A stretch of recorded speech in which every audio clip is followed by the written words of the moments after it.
Now he If he did it with his feet, he didn't have to use the machine. Well, how you gotta get the juice out? How you gotta get the juice out? The only time they used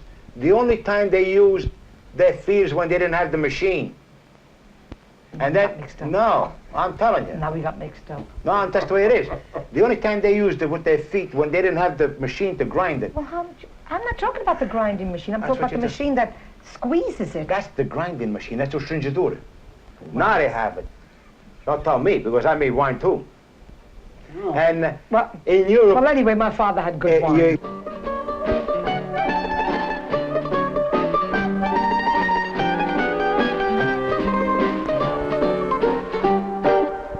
Well, my father was in Italy. He was in the... No, my father was in the... Start from his mother and the whole thing. Start all that. Well, I can't say all that. Well, you say it was... well, he was from... his mother, he didn't know who his mother was. He had been on his own. So he went in to live with some family. Yeah.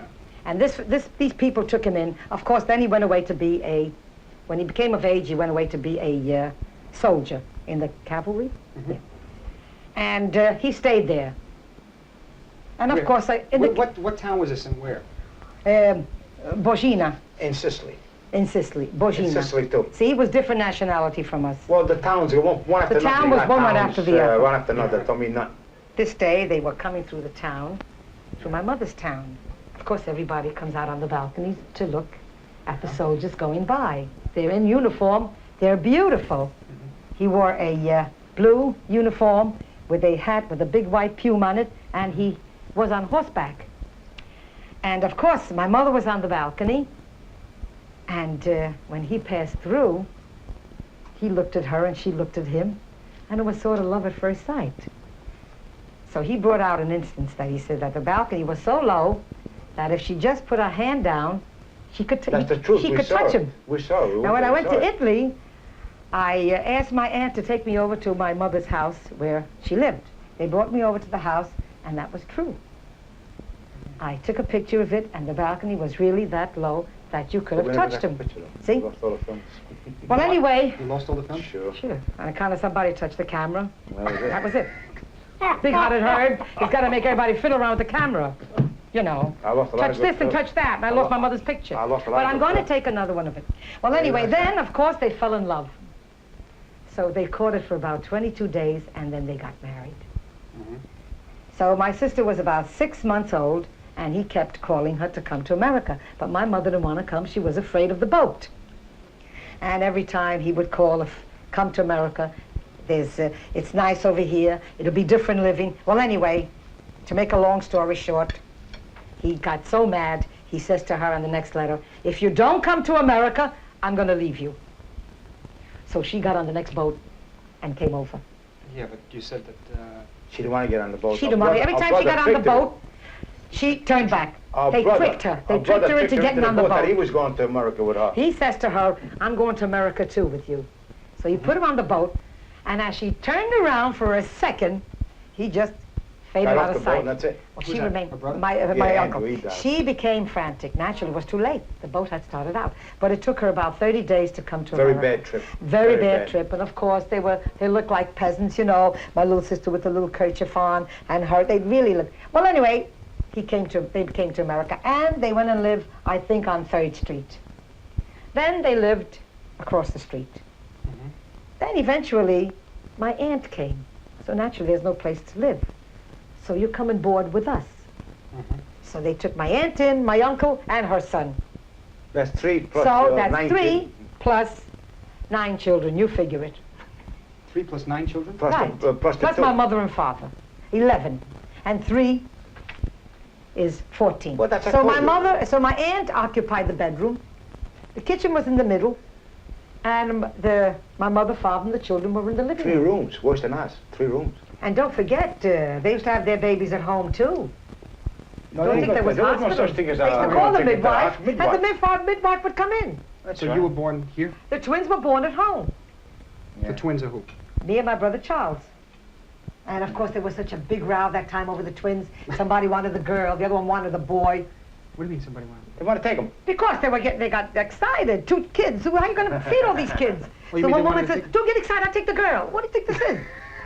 What do you think this is? A bargain basement? I'll take the boy. What is this? You had it wrong. Charlie, I was right. What were you right about? My father used to smash the grape with but his feet But not with the... and then put it in the thing. But no, they can't. You mash it once. Oh, my God. Your father didn't have the machine my father had. Yeah, we had machines, all right. You're joking. You don't know him, Marty. Well, what kind of work did it exactly do besides scaffolding? I mean, where did he work? What kind of things happened to him? I mean, was it dangerous? My father? What was it like? Yeah. There was a lot of things, you know. Another time he came home, he hurt his arm, and he was out of work so long. And, you know, when the master of the house was in work, it was hard on us. My mother used to sew pants to keep the family going. My mother was a very fine hand sewer. You can't remember, but the older people will remember when I mentioned his name. My mother made pants for Daddy Browning, a millionaire. He married... He married Peaches, a young girl. Her name was Peaches. Right. I'm serious. And my mother was such a fine sewer that and he used to go here on Arnheim on 9th Street to have his clothes made, and they used to give the pants to my mother because her sewing was beautiful. With so 9 children? fine. Yeah. And my mother used to take the clothes, listen to me, take the pants, sew them, and she used to teach us how to sew. We had to sit by her and do the seams up to, and the children, who was running around, who was wet, who was hungry, who we had to give a bottle to. That's how we were raised. My mother used to finish the pants, fold them all up nicely, make a bundle, and carry them back to 9th Street. They would give her another batch, and she'd come back. You had to bring them and deliver them. Homework. It was Homework. Nobody would come to the house and pick them up. My mother did the same thing. And naturally, she taught us. She taught us how to sew. She taught us how to knit, how to crochet, how to embroider, everything. We did everything. We watched her and we learned. But it was tough. And she had to help out too.